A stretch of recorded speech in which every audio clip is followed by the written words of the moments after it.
السلام علیکم، میں ہوں آپ کا دوست علی دا پیک YTC کی طرف سے، اور آج ہمارے پاس کتاب ہے معرف الحدیث۔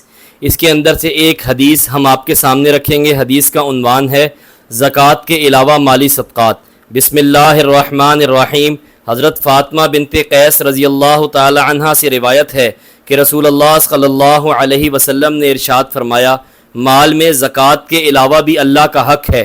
پھر آپ علیہ الصلاۃ والسلام نے یہ آیت تلاوت فرمائی سورۃ البقرہ کی، جس کا ترجمہ یہ ہے، اصل نیکی اور بھلائی کا معیار یہ نہیں ہے کہ عبادت میں تم مشرق کی طرف اپنا رخ کرو یا مغرب کی طرف، بلکہ اصل نیکی کی راہ بس ان لوگوں کی ہے جو ایمان لائے اللہ پر اور آخرت کے دن پر اور ملائکہ پر اور اللہ کی کتابوں پر اور اس کے نبیوں پر، اور جنہوں نے مال کی محبت کے باوجود اس کو خرچ کیا قرابت دارہ پر اور یتیموں مسکینوں پر اور مسافروں اور سائلوں پر اور غلاموں کو آزادی دلانے میں، اور اچھی طرح قائم انہوں نے کی نماز اور ادا کی زکوٰۃ۔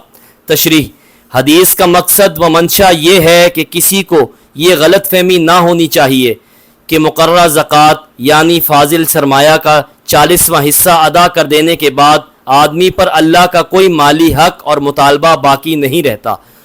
وہ اس سلسلے کی ہر قسم کی ذمہ داریوں سے بالکل سبکدوش ہو جاتا ہے۔ ایسا نہیں ہے، بلکہ خاص حالات میں زکوٰۃ ادا کرنے کے بعد بھی اللہ کی ضرورت مند بندوں کی مدد کی ذمہ داری دولت مندوں پر باقی رہتی ہے۔ مثلاً ایک صاحب ثروت آدمی حساب سے پوری زکوٰۃ ادا کر چکا ہو، اس کے بعد اس کو معلوم ہو کہ اس کے پڑوس میں فاقہ یا اس کے فلاں قریبی رشتہ دار سخت محتاجی کی حالت میں ہے، یا کوئی شریف مصیبت زدہ مسافر ایسی حالت میں اس کے پاس پہنچے جس کو فوری امداد کی ضرورت ہو، تو ایسی صورت میں ان ضرورت مندوں کی محتاجوں کی مدد اس پر واجب ہو گئی۔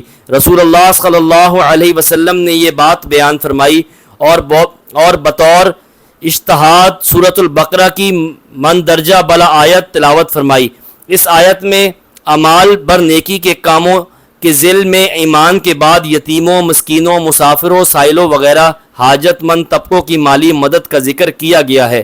اس کے بعد اقامات صلوات اور ادا زکوٰۃ کا بھی ذکر کیا گیا ہے۔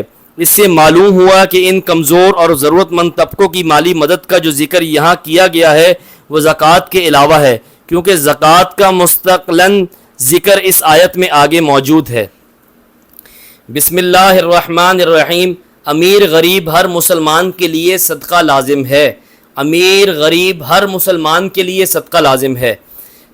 ایک حدیث اس کا ترجمہ یہ ہے، حضرت اشعری رضی اللہ تعالی عنہ سے روایت ہے کہ رسول اللہ صلی اللہ علیہ وسلم نے فرمایا، ہر مسلمان پر صدقہ لازم ہے۔ لوگوں نے عرض کیا کہ اگر کسی آدمی کے پاس صدقہ کرنے کے لیے کچھ نہ ہو تو وہ کیا کرے؟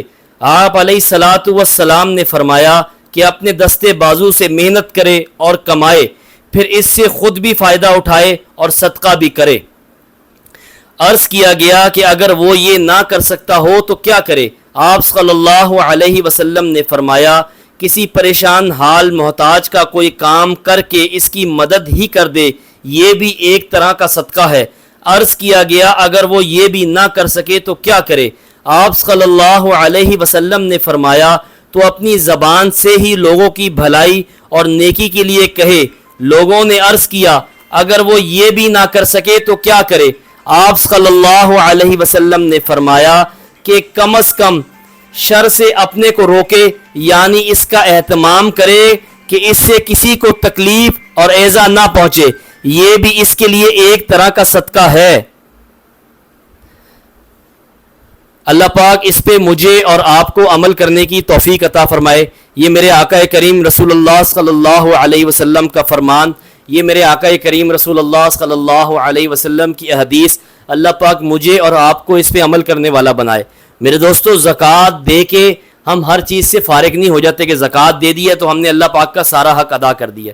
میرے دوستو، اللہ کے بندوں پہ رحم کرو، اللہ تم پہ اور مجھ پہ رحم کرے گا۔ ضرورت مندوں پہ رحم کرو۔ اگر اللہ پاک نے آپ کو اور مجھے اس قابل بنایا ہے کہ ہم کسی ضرورت مند کی مدد کر سکتے ہیں تو ہمیں اس میں سب سے پہل کرنی چاہیے۔ میرے دوستوں، مدد کرنے والی ذات اللہ کی، اگر اللہ پاک ہمیں وسیلہ بناتا ہے، اللہ پاک ہمیں اس قابل سمجھتا ہے کہ ہمارے ہاتھ سے کسی کی مدد کرواتا ہے، تو ہمارے لیے خوش نصیبی ہے میرے دوستوں. میں اور آپ مدد نہیں کرتے, اللہ پاک زمین سے آسمان پہ بندے کو لے جاتا ہے, ایک سیکنڈ نہیں لگتا, فقیر سے بادشاہ بنا دیتا ہے اور بادشاہ سے اٹھا کے فقیر بنا دیتا ہے ایک سیکنڈ میں. میرے دوستو میرا اللہ ہر چیز پر قادر ہے. میرے دوستو اللہ کے حکم پہ لبیک بولو اور رسول اللہ صلی اللہ علیہ وسلم کے فرمان کے آگے جھک جاؤ. جو میرے آقا کریم صلی اللہ علیہ وسلم نے فرمایا اس کو حکم سمجھ کے اس پہ عمل کرو. میرے دوستو اللہ اور اللہ کے رسول صلی اللہ علیہ وسلم کو راضی کرنے میں لگ جاؤ.